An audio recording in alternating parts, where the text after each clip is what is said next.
This morning you will learn two words. The first word is parousia. Parousia means second coming. And parousia was translated into Latin, and the word in Latin is adventus. And adventus means coming. As you can tell, the colors are different. The chasuble, we have the wreath, the candles, the banners. That's because today we start a new liturgical season, the season of Advent, a season of hope, faith, and charity. When we meditate about the comings of God, first of all, we meditate on the incarnation of how God, 2,000 years ago, decided to come down from heaven to earth to become like one of us in everything but sin. God became man to show us the heart of the Father, to show us the face of the Father, and to show us his plan for humanity and to save us from sin and death. And when he came 2,000 years ago, he came like a baby, like a powerless baby, vulnerable, and you know, he developed like a normal child. But also, during this time of Advent, we meditate about the second coming. Because the second coming, we don't know the day, we don't know the hour, we don't know exactly when. It could happen right now. It could happen at this very moment that Jesus could return back to earth to judge the living and the dead.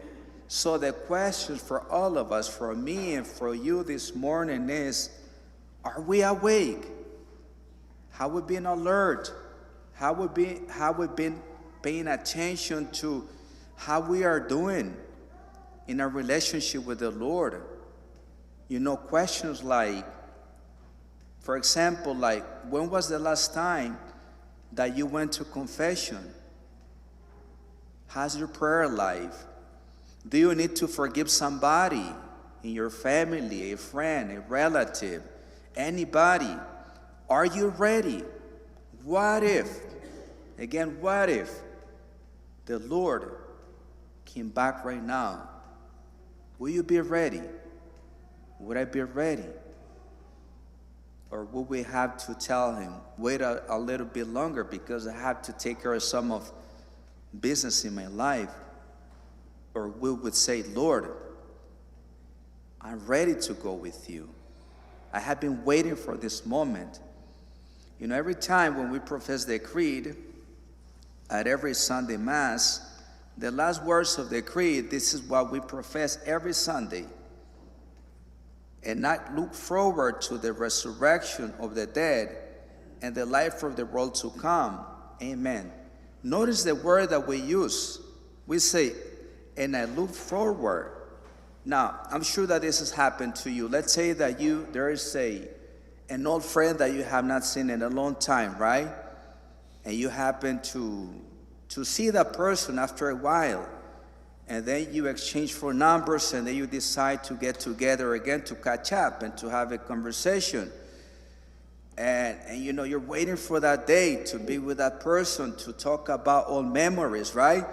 And so what is the word that we usually use when we text somebody that we want to see? I look forward to seeing you, right? That's what we'd say, that's what we tell somebody, right? Because we are eager to be with that person again.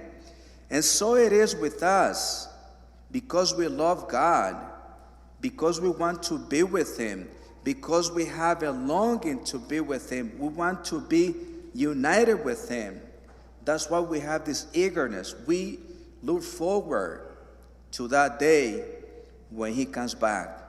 At every Mass also, you know, when the priest says, the mystery of faith, what do we say? What do we say? We proclaim your death, O Lord, until you come. Again, at every Mass, we are telling the Lord, hurry up, come back.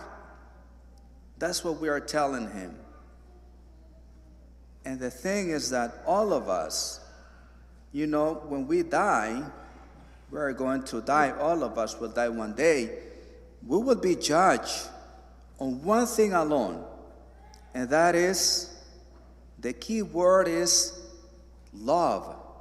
How much were we able to love in a sacrificial way, the way Jesus taught us? The question that Jesus will ask each one of us is, were you able to love? Were you able to die to selfishness in order to serve other people around you? And depending on our answer, that's where we will spend eternity. That is the word, how much we were able to love. Last night at the 5 p.m. Mass, I shared with people, there is a time during the Mass, maybe you have noticed, when the priest breaks the host right before communion. Every time I break that host, I am reminded that as a priest, I am meant also to be broke my selfishness, my ego, so that I am able to serve other people, that I'm able to bring Christ to other people, to imitate Jesus Christ. And all of us are called by God also to be broken like the bread and given out to other people. And until that day when Jesus returns again, we don't know the day, we don't know the hour. It could be tomorrow, the day after tomorrow, next year, who knows? Nobody knows. Jesus said that nobody knows about this. The best way to be prepared is, again, go to confession. Do not be afraid. You will receive the healing mercy of Jesus Christ.